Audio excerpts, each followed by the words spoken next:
नमस्कार, स्वागत है आपका एक बार पुनः समाधान कार्यक्रम में। मित्रों, हमारी चर्चा हो रही है विद्यार्थी और एकाग्रता विषय पर। आप जानते हैं कि एकाग्रता कुछ विद्यार्थियों के लिए बहुत बड़ी समस्या बनती जा रही है। वो पढ़ने के लिए बैठते हैं लेकिन अपने आप को एकाग्र नहीं कर पाते, क्लासरूम में भी बैठे हुए होते हैं, फिर भी उनकी एकाग्रता बार बार भंग होती रहती है और इस कारण वो जैसा परिणाम चाहते हैं अपनी परीक्षा में, अपने जीवन में, वैसा परिणाम प्राप्त नहीं कर पाते हैं। इसके कई कारण हैं जिसकी चर्चा हम लोगों ने पिछले एपिसोड में भी किया कि कहीं ना कहीं पास्ट का प्रभाव उनकी एकाग्रता को भंग करता रहता है। इसीलिए शायद कहा गया है कि past is history, future is mystery and present is a gift given by God, that's why it is called present. तो प्रेजेंट में रह करके हमें अपने जीवन का आनंद भी लेना है और पास्ट को भूलते चलना है, उसके प्रभाव से मुक्त होना है। दूसरी बात जिसकी हमारी चर्चा हो रही थी वो ये कि कहीं ना कहीं परिवार और फ्रेंड सर्कल में कई समस्याएं ऐसी होती हैं जिसका प्रभाव मानस पटल पर छाया रहता है और विद्यार्थी अपने आप को एकाग्र नहीं कर पाते। और साथ ही टीवी, मूवीज़, इंटरनेट या मोबाइल का अत्यधिक प्रयोग ये भी कहीं ना कहीं विद्यार्थी की एकाग्रता को भंग कर रहा है।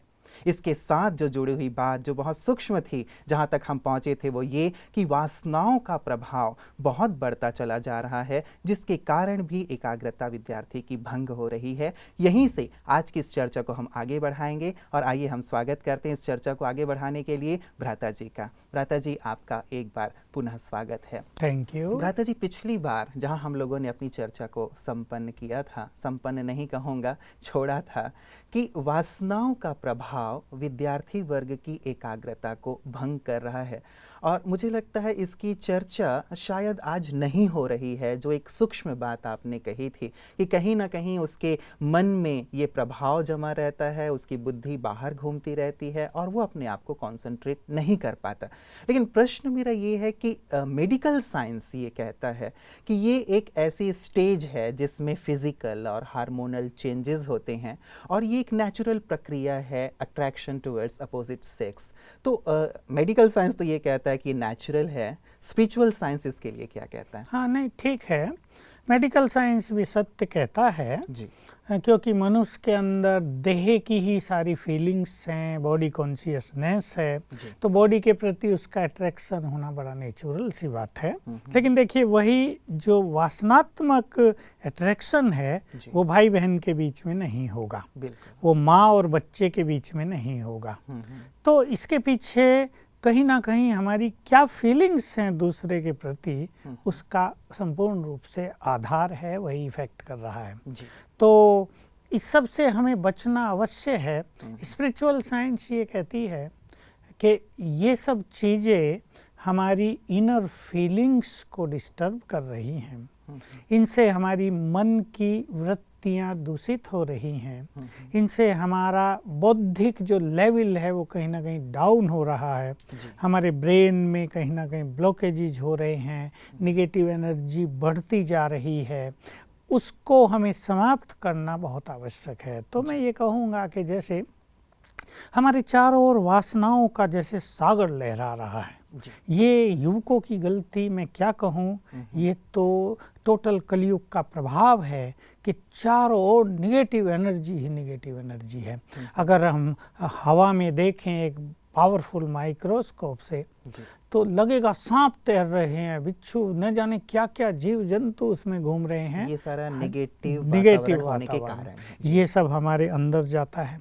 इसके अलावा सूक्ष्म तरंगे मन की, जिनको हम वाइब्रेशंस कहते हैं, वो चारों ओर फैली हुई है। देखिए, उसका हम अंतर एक बात से देख सकते हैं। किसी बहुत अच्छे मंदिर में जाएं, किसी बहुत अच्छे मेडिटेशन रूम में हम जाएं तो वहाँ के वाइब्रेशंस और बाहर के वाइब्रेशंस, या फिल्म थिएटर के वाइब्रेशंस, या उन घरों के वाइब्रेशंस जहाँ टेंशन है, जहाँ लड़ाई झगड़ा है, जहाँ मन मुटाव है, बहुत अंतर दिखाई देता है।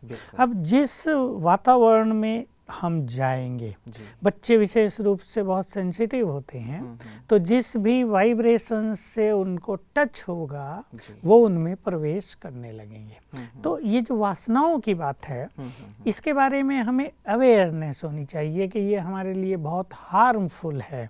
मैं एक उदाहरण दूं, मान लो बच्चे बहुत ज़्यादा मूवी देख रहे हैं, कईयों को आदत पड़ जाती है रोज ही देखते रहना, पढ़ाई हो या ना हो। अब वो जो कुछ देखेंगे और उस मूवी में जो वाइब्रेशंस होंगे, ये बात बहुत ही इम्पोर्टेंट है कि मूवी बनाने वाले, उसमें एक्ट करने वाले, जहाँ वो रिकॉर्ड की गई वहाँ के वाइब्रेशंस और जो लोग उसमें पार्ट प्ले कर रहे थे उनके टोटल वाइब्रेशंस, उनके शब्दों से निकले हुए वाइब्रेशंस देखने वालों को अफेक्ट करेंगे। तो ये वासनात्मक मूवीज अगर वो बहुत देखते हैं तो उनका ब्रेन दूषित होना ही है और इससे उनकी एकाग्रता अवश्य भंग होगी। तो भ्राता जी, एक बात जो आपने कही, एक तो चारों तरफ जो फैला हुआ एक वातावरण है, जो नेगेटिविटी छाई हुई है, उससे तो खैर कहीं ना कहीं वो प्रभावित होगा ही, उससे तो वो बच नहीं सकता। लेकिन जहाँ तक वो कर सकता है वो ये कि जो इस प्रकार की मूवीज़ हैं या इस प्रकार की जो चीज़ें हैं जिसके माध्यम से उसके अंदर ये नेगेटिविटी एंटर हो रही है या स्टिमुलेट कर रही है उसके अंदर की इस वासना को, उन चीज़ों से अपने आप को बचा के रखें। बस यही है कि अगर एक नियम बना लें, जैसे हम लोग जब छोटे थे तो कई चीज़ों को हमने रिजेक्ट किया हुआ था अपने जीवन से कि नहीं ये गलत है। कुछ जिन धर्मों से हम जुड़े थे, जिन संप्रदायों से हम जुड़े थे, उन्होंने भी हमें सिखाया था बहुत अच्छी तरह कि ये वासनाएं तुम्हारे विद्यार्थी काल के लिए बहुत ही खतरनाक होंगी, तो इनसे हम बचे रहे। तो हमें अवेयरनेस हुई उसकी, तो हमारा ध्यान गया बहुत ज़्यादा कि नहीं ये गलत है। और अगर हमें कोई बताता ही नहीं, हम भी यही बात सुन लेते कि नहीं ये तो सब कॉमन चीज़ है, मनोवैज्ञानिक भी कह दिया ये तो सब नेचुरल चीज़ है, ये तो होगा ही। तो ये सब कुछ गलत मान्यताओं ने आज बच्चों के मानस पटल को जैसे झकझोर के रख दिया है और बहुत तो कंफ्यूज्ड ही रहते हैं, आइदर दिस इज गुड और दिस इज गुड। तो हम ये अवेयरनेस उन्हें दे रहे हैं कि इन वासनाओं से अपने को बचाएं, ये खुद बचाना है। जैसे कहीं गंदगी होती है हम अपने को बचा के चलते हैं, कहीं गड्ढा है हम अपना रास्ता बदल लेते हैं। तो देखिए कुछ भी हो हमें तो उससे बचना है, मतलब हमें अपने जीवन का निर्माण करना है, हमें अपने भविष्य का निर्माण करना है, अपनी पढ़ाई अच्छी तरह पढ़नी है। इसे जैसे आपने बहुत अच्छा एग्जाम्पल दिया, गड्ढा होता है हम अपनी गाड़ी वहाँ नहीं उतारते, या फिर कहीं डस्टबिन है, कचरे पड़े हुए हैं, वहाँ हम खड़े नहीं होते। तो जिस भी मूवी के माध्यम से, टेलीविज़न या पत्र पत्रिकाओं के माध्यम से या जो भी बाहरी साधन है उनके माध्यम से जो ये अंदर जा रहा है जिसके कारण ये पैदा हो रही है, हम उससे अपने आप बचाएं। तो ये वासनाओं के प्रति जैसे हमारा परहेज हो जाए, जैसे डॉक्टर किसी विशेष बीमारी के लिए बता देता है ये चीज़ नहीं खानी, भले ही हमारे आगे आम रखे हों बहुत अच्छे, इमली की चटनी रखी हो, लेकिन हमें कह दिया गया है दोनों नहीं खाने, इससे एसिडिटी बहुत बढ़ जाएगी, तो हम अपने मन को मार के भी उन्हें अवॉइड करते हैं ना। तो ऐसे ही हम समझ लें कि ये वासनाएं हमारे इस विद्यार्थी जीवन के लिए विशेष करके कंसंट्रेशन के लिए, और इसका इफेक्ट भविष्य पर होगा, ये बहुत ही हार्मफुल है। हमें इससे बचना है, किसी तरह अवॉइड करना है या अपने जीवन से उसको रिजेक्ट ही कर देना है। देखिए हर मनुष्य ने कुछ चीज़ें अपने जीवन से रिजेक्ट की हुई होती हैं।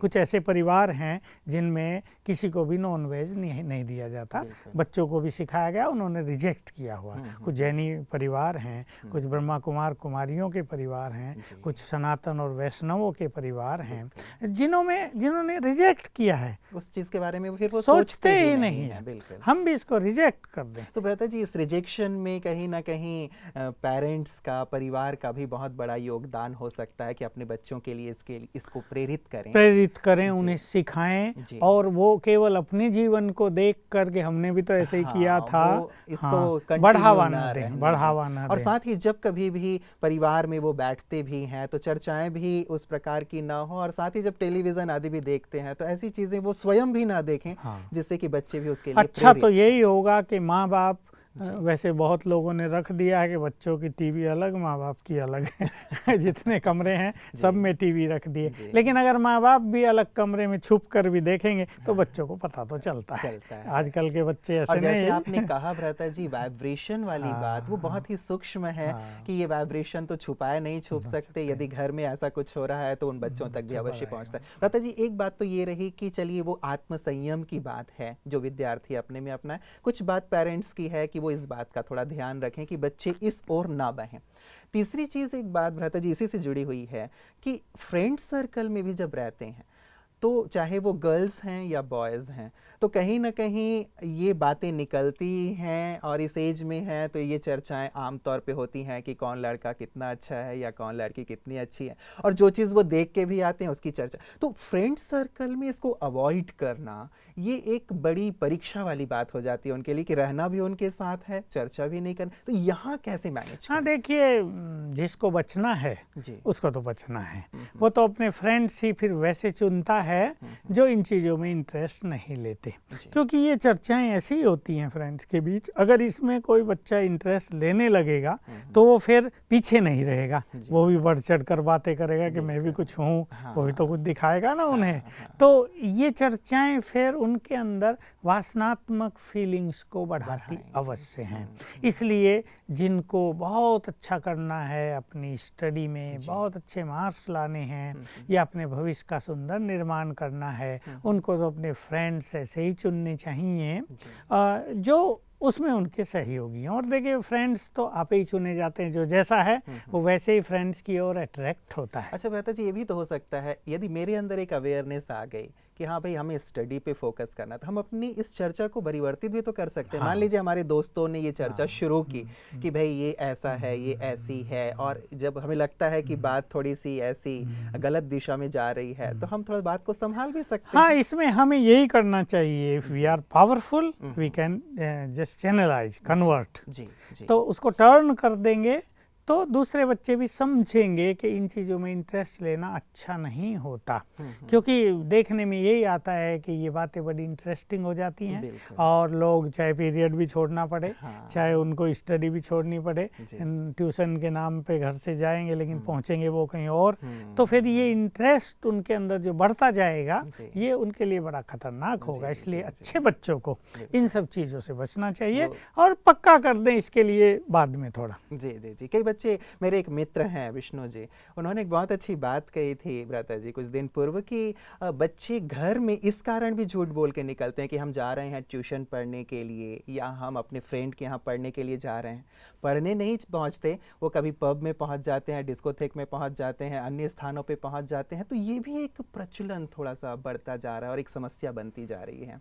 अब देखिए ये तो हमारी सामाजिक व्यवस्था की भी बहुत बड़ी कमजोरी है कि पैसा कमाने के लिए लोगों ने ऐसी ऐसी चीज़ें जहाँ तहाँ खोल दी हैं और सरकार ने भी परमिट दे दिया है बहुत सारे। और भ्राता जी ये भी कहीं ना कहीं वासनाओं को बढ़ा रहा है और एकाग्रता को भंग कर रहा है। मैं देख रहा हूँ कि शराब की दुकानें जहाँ तहाँ खुलती जा रही हैं। अब बच्चे रोज बोर्ड पढ़ते हैं और भी कई व्यसनों की चीज़ें मार्केट में आती जा रही हैं, सरकारें भी उन्हें परमिट दे रही हैं, सरकारों की तो कमाई हो रही है, लेकिन वो ये भूलते जा रहे हैं कि चरित्र की कमाई के बिना ये स्थूल कमाई कहीं भी कल्याणकारी देश के लिए नहीं होगी, क्योंकि इन व्यसनों से वासनाएं बढ़ती हैं, वासनाओं से एकाग्रता नष्ट होती है, चरित्रहीनता आती है। और ये जो आजकल कांड हो रहे हैं बाहर, अभी भी बहुत बड़ा कांड हुआ गैंग रेप का, ये सब इन्हीं चीज़ों के परिणाम तो हैं। जी जी जी। मतलब जहाँ उसे अपने आप को फोकस करना चाहिए, अपनी स्टडी पे, अपने फ्यूचर पे, अपने कैरियर पे,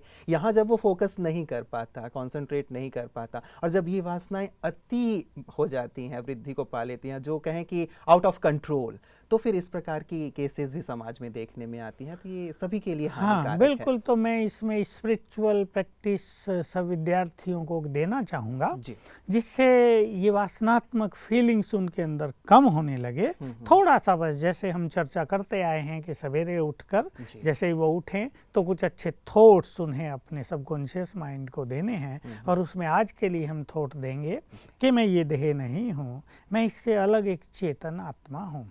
आत्मा यहाँ है, मैं minute point of light, point of energy, और इसमें एक थॉट देंगे वो अपने को सवेरे 3 बार, मैं पवित्र आत्मा हूँ, मैं शुद्ध आत्मा हूँ, मैं परम पवित्र आत्मा हूँ। तो इससे प्योर जो संस्कार हैं उनके अंदर, प्योर वाइब्रेशंस इमर्ज होंगे और जो ये वासनात्मक फीलिंग्स हैं ये पीछे हटने लगेंगी। तो ये प्रैक्टिस सभी स्टूडेंट्स करें और वो स्टूडेंट तो विशेष रूप से करें जिनको अपनी एकाग्रता को बहुत बढ़ाना है। तो रोज सुबह ये प्रैक्टिस कितनी देर करें? बस ये एक मिनट का ही काम है, इसमें समय नहीं लगता। आत्मा देखेंगे और यहाँ मतलब दोनों भ्रकुटियों के बीच में अपने आप को एक पॉइंट ऑफ लाइट के रूप में देखें और विचार करें कि मैं एक शुद्ध आत्मा हूँ, मैं पवित्र आत्मा हूँ। तो ये विचार लगभग 1 मिनट तक वो करें। इसमें दूसरों को भी इसी दृष्टि से वहीं से देख लें कि लड़के लड़कियां सभी आत्माएं हैं, they all are pure souls. ऐसी अच्छी दृष्टि सवेरे ही रख लेंगे तो ये फीलिंग्स, ये अट्रैक्शन धीरे धीरे कम होता जाएगा। तो ये एक स्पिरिचुअल प्रैक्टिस है जो कहीं ना कहीं जो बढ़ रही है हमारे अंदर की वासना उसको कम कर सकती है, रोक सकती है और उनके अंदर एक अच्छी फीलिंग पैदा कर सकती है। बहुत अच्छी प्रैक्टिस है भ्राता जी और सभी विद्यार्थी इसको अवश्य करेंगे। बिल्कुल अवश्य करेंगे। मैं तो देखा एक बार मुझे किसी कॉलेज में प्रोग्राम के लिए जाना हुआ तो अचानक वो जो बड़े स्टूडेंट्स थे उनका प्रोग्राम कैंसिल हुआ। तो प्रधानाचार्य ने कहा भाई ये छोटे बच्चे 1 से 5वीं तक इन्हें कुछ करा दो। हमारे साथ जो चले थे वो तो सोचने लगे मैं इनको क्या कराऊंगा, लेकिन मैंने देखा कि ये छोटे, मैं जानता हूँ छोटे बच्चों को मैं छोटे नहीं देखता, वो सचमुच उनके पास बौद्धिक बल भी बहुत होता है, केवल उसे यूज करने की बात है। मैंने उन्हें मेडिटेशन सिखाया और जब उन्हें बैठाया कि तुम आत्मा हो, देखिए उन्हें किसी ने नहीं बताया था, और तुम यहाँ ध्यान एकाग्र करके बैठ जाओ तो 300 बच्चे आंख बंद करके ध्यान मुद्रा में ऐसे बैठे कि उनका जो प्रिंसिपल था वो देखता ही रह गया कि ये ऐसा सुंदर, ये तो हमने कभी कल्पना ही नहीं की थी। तो मैंने उन्हें सिखाया कि देखो बच्चों को आप ये करा दो, ये बहुत अच्छी बात है विद्यार्थियों के लिए। मैं यहाँ इस मंच से कहना चाहूँगा कि हर पीरियड में, पीरियड प्रारंभ होने से पहले जस्ट आधा मिनट 1 मिनट अगर ऐसा मेडिटेशन कर लिया जाए तो बौद्धिक शक्ति बहुत बढ़ जाएगी। बहुत सुंदर बात है भ्राता जी। और आपने जैसे कहा कि 300 स्टूडेंट्स बहुत ही शांति से मग्न होकर बैठ गए, तो ऐसा लगता है कि शायद हम लोग ऐसा सोचते हैं कि कहीं बच्चों का रिएक्शन क्या होगा, या वो करेंगे या नहीं करेंगे, हंसी मजाक करेंगे। सच्ची यदि कराया जाए और उन्हें सिखाया जाए तो बहुत आसानी से इस चीज को वो उनको भी यही लग रहा था और हमारे साथी भी यही सोच रहे थे कि बच्चे चंचलता करेंगे, इधर उधर देखेंगे और नहीं तो कुछ हंसेंगे, कोई 5वीं क्लास के थोड़ी मजाक भी करेंगे, लेकिन वो तो ऐसे बैठ गए जैसे योगियों की सभा हो और वाइब्रेशंस इतने अट्रैक्टिव हो गए। तो मुझे उन्हें देख के लगा कि देखिए मनुष्य के अंदर चाहे वो छोटा है या बड़ा है, सत्य के प्रति बहुत प्रेम है, शांति के प्रति बहुत आकर्षण है, और यही बात है कि अगर मनुष्य अपने मन को शांत करना सीख ले तो उसकी बुद्धि का विकास भी बहुत होगा और एकाग्रता बहुत बढ़ेगी। जी, ये बात आप कई बार कहते आए हैं भ्राता जी कि मन शांत होगा तो बुद्धि बहुत ज़्यादा विकसित होगी। तो प्यूरिटी को अपने इस प्रकार से युवा वर्ग बढ़ाए, विद्यार्थी वर्ग बढ़ाए। भ्राता जी एक चीज़ और जो कहीं ना कहीं लगता है कि विद्यार्थियों की एकाग्रता को भंग करता है, ये बातों में बहुत ज्यादा इंटरेस्ट, कहाँ क्या हो रहा है, कौन क्या कर रहा है, पूरे क्लास की इंफॉर्मेशन रखना या पूरे स्कूल की इंफॉर्मेशन रखना, पूरे देश की अच्छी इंफॉर्मेशन रखना, जनरल नॉलेज के हिसाब से तो बहुत अच्छी बात है, लेकिन इन बातों में जो इंटरेस्ट लेते हैं तो इससे शायद बहुत ज्यादा एनर्जी भी नष्ट होती होगी और यही बस यही चीज जानने की है हमारे विद्यार्थी वर्ग को कि जो व्यक्ति ज़्यादा सोचता है या जो व्यक्ति बहुत बोलता है, दोनों की ही ब्रेन की शक्तियाँ नष्ट होती रहती हैं। हमारे शिक्षकगण तो अच्छी तरह जानते हैं कि जब वो पढ़ाते हैं अगर उन्होंने 30 मिनट या 35 मिनट भी बोला है तो उन्हें मानसिक थकान फील होने लगती है। तुरंत उन्हें कहो दूसरा पीरियड इमीडिएट शुरू करो तो उन्हें भारी लगता है। तो एक अच्छे व्यक्ति को, एक उस विद्यार्थी को जिसको बहुत अच्छा शो करना है, बोल को भी संयमित करना ही चाहिए, मन को सेंसिटिव ना बनने दें। ये भी बहुत इम्पोर्टेंट है, विशेषकर लड़कियां तो ऐसी हो गई हैं कि सोचने की बहुत आदत पड़ गई है, बहुत सेंसिटिव नेचर होती जा रही है, और लड़कों को बोलने की बहुत आदत पड़ गई है। तो इन दोनों चीज़ों से बचेंगे, अननेसेसरी टॉक, अपने को दिखावा करना, या जैसे आपने कहा सारी इन्फॉर्मेशन लेना और फिर देना। वो पत्रकार भी है ना बच्चे, कि वो सबको सुनाएंगे भी कि ये वहाँ हो रहा है, और उसमें मिर्च मसाला बहुत मिलेगा। अच्छा, फिर वो ये समझते हैं कि जिसके पास जितनी ज्यादा इन्फॉर्मेशन है वो उतना ही ज्यादा मतलब उसका वो बड़ा है, मतलब उसका वो अपना मान होगा, मान समझते हैं, वो अपनी पर्सनालिटी समझते हैं इसको, कि हमारे पास अच्छे से अच्छे तर्क होने चाहिए, अच्छी से अच्छी इंफॉर्मेशन होनी चाहिए। लेकिन ये इसको हम अपनी लैंग्वेज में बाह्य मुक्ता कहते हैं, और ये बाह्य मुक्ता हमारी ब्रेन की शक्तियों को नष्ट करती जाती है, और इसका ये असर दिखाई देगा स्टडी पर। कहाँ दिखाई देगा? कि मेमोरी पावर उनकी वीक पड़ेगी, क्योंकि ये सभी पावर्स ब्रेन में हैं सब।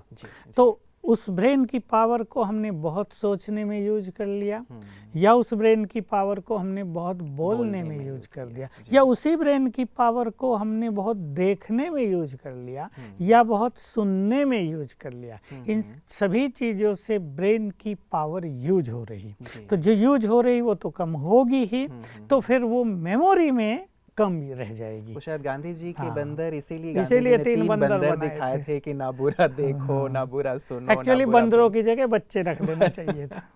मतलब ये बहुत सुंदर एक शिक्षा थी शुरुआत से जो गांधी जी ने देनी चाहिए होगी, कि यदि हम बुरा देखते हैं या बुरा सुनते हैं या बुरा बोलते हैं तो कहीं ना कहीं हमारी एकाग्रता भंग होगी, हमारी शक्तियां नष्ट होंगी, और जो विकास हम चाहते हैं, जो सफलता हम चाहते हैं, वो नहीं हो पाएगी। हाँ, इसमें फिर क्या होगा, मान लो 5 फ्रेंड खड़े हैं और सब बढ़ चढ़ के बोल रहे हैं, तो जब वो क्लास में बैठेंगे या जब वो पढ़ेंगे तो वो तो सब उन्हें याद आएगा ही ना। वो ऐसे पावरफुल योगी थोड़ा ही है कि वहाँ की बात वहीं भूल के और क्लास में आ गए। ये तो योगियों को भी कठिन हो रहा है। वही बात उनके क्लासरूम में भी चलती रहेगी, और मान लीजिए वहाँ कोई खटपट या डिबेट थोड़ी ज्यादा बढ़ गई तो उसका प्रभाव कहीं ज्यादा रहेगा क्लास में, और वो वहाँ कंसंट्रेट नहीं कर पाएंगे। तो इससे पढ़ाई पर बहुत बुरा इफेक्ट होता है। और भी मैं कुछ चीजें जोड़ना चाहूँगा। आजकल जो कुछ दिखाई दे रहा है और फ़ोन कॉल जो मुझे आते हैं उनसे जो एक बात समझ में आ रही है, कई लोग बिना कारण से इरिटेट रहते हैं बच्चे, कई बच्चे बिना कारण से परेशान रहते हैं, कुछ कईयों को अंदर क्रोध आता रहता है। एक मनुष्य के अंदर बचपन से ही एक बहुत निगेटिव वृत्ति है, इसे हम वृत्ति कहते हैं, रिवेंजफुल नेचर। तो बच्चों में भी ये देखने में आती है, इसलिए कई बच्चे वायलेंट हो जाते हैं बचपन से ही। इसके अलावा ईगो भी कई बच्चों में प्रारंभ से रहता है। जो चीज़ें पहले बड़ों में दिखाई दिया करती थी वो अब बचपन में, ईर्ष्या द्वेष भी बच्चों में दिखाई देता रहता है। ये मेरे से आगे बढ़ रहा है, मम्मी इसको ज़्यादा पूछ रही है, मम्मी इसको ज़्यादा खिला रही है, आम आए थे तो देखो इसको खिला दिए, मेरे को नहीं दिए। मतलब ये चीज़ें, हाँ, मेरे पास एक कन्या आई, देखिए मैं ये अनुभव शेयर करना चाहूँगा विद्यार्थियों को। कन्या की आयु बड़ी हो गई थी और नौकरी में थी वो, लेकिन मुझसे पूछा कि मुझे खुशी नष्ट हो गई है, मुझे खुशी रहती ही नहीं जीवन में, मेरी अच्छी सैलरी है, मुझे कहीं कोई समस्या नहीं है। तो मैं उससे पूछता रहा, मैं कारण जानना चाहता था कि इसकी खुशी आखिर नष्ट कहाँ हुई है। बात करते करते आखिर कहाँ पहुँची कि बचपन से मम्मी क्या करती थी, बहुत अच्छे अच्छे फ्रूट्स आते थे, मेरे 2 भाई थे, उन्हें अच्छे अच्छे खिला देती थी। कभी कभी तो मुझे पूछती नहीं थी और मैं सब देखती रहती थी। मेरा एक छोटा भाई मेरे से बहुत प्यार करता था, वो अपना हिस्सा चुपचाप मुझे दे जाता था, लेकिन कहीं ना कहीं मेरे मन पर उसका बुरा इफेक्ट होता आया। एक रिवेंज की फीलिंग माँ से ऐसी हो गई कि माँ को मैं देखना नहीं चाहती, और अब मेरी खुशी नष्ट हो गई है। उसकी विधि तो मैंने उसे बताई, वो तो बाद में चर्चा करेंगे जब समस्याओं को हम लेंगे। लेकिन मैं देखता हूँ कि बच्चों पर बचपन से इस तरह के प्रभाव उनकी शक्तियों को नष्ट करते हैं, उनकी एकाग्रता को भंग करते हैं, उनकी खुशी छीनते हैं। इस सब पे भी बच्चों को भी ध्यान देना चाहिए, पर बच्चे तो क्या देंगे, माँ को ध्यान देना चाहिए। बहुत सुंदर बात भ्राता जी आज एकाग्रता के विषय में हम लोगों की हुई कि किस प्रकार से अपने अंदर जो प्योरिटी है, ब्रह्मचर्य की बात है, उस पर विशेष करके ध्यान दें हमारे विद्यार्थी, और साथ ही बातों का का ज़्यादा विस्तार ना हो, क्योंकि ये एकाग्रता को उनके भंग कर रहा है। इस पे बहुत सुंदर प्रकाश आपने डाला है, आपका बहुत बहुत बहुत धन्यवाद। मित्रों, आपने देखा एकाग्रता विद्यार्थियों के लिए बहुत बहुत बहुत आवश्यक है। यहीं से हम एकाग्रता की नींव डालते हैं अपने जीवन में। विद्यार्थी जीवन में जितनी एकाग्रता होगी उतनी हम पढ़ाई में सफल होंगे, और पढ़ाई में जितने सफल होंगे पूरा हमारा जीवन सफल होगा। और एकाग्रता का ये जो संस्कार, ये आदत लेके हम अपने स्टूडेंट लाइफ से निकलेंगे, वही एकाग्रता जीवन के हर फील्ड में हमारे काम आएगी। आज की सुंदर चर्चा हम आगे भी जारी रखेंगे। आज समय हमें इतनी ही इजाज़त दे रहा है, इसलिए मुझे भी इजाज़त दीजिए। पुनः आपसे मुलाकात होगी। नमस्कार।